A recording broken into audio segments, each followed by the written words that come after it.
Naveed Raza here at thefinalpoint.com here with Strikeforce's Scott Smith. Scott, talk about Strikeforce in general. They've been able to put on some pretty solid cards as of lately, starting back with their debut on CBS with Fedor and Rogers, and then the San Jose card with that you were featured on, and then you also had Gilbert Melendez, Josh Thompson, who was probably one of the best fights we've seen easily all year. But back to that, how do you feel about Strikeforce really making a dent in the MMA world now?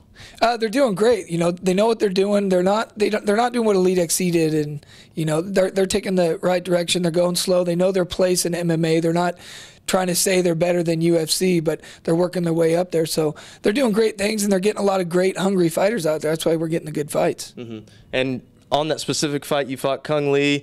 He kind of was outpointing you for most of that fight, and even going back to the Pete Sell fight where it looked like you went down in that fight and you came back and hit him with one of the most amazing punches in all of MMA, I think. But how are you able to persevere whenever it looks like things are kind of stacked up against you, and then obviously in that Lee fight you're able to finish him at the end there?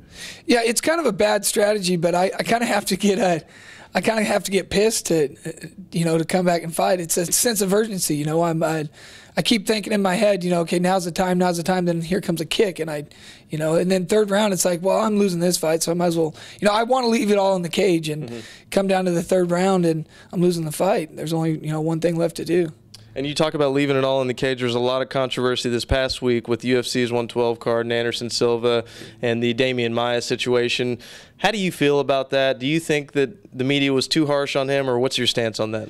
I have mixed emotions. I can't stand fights like that. I can't stand boring fights like that.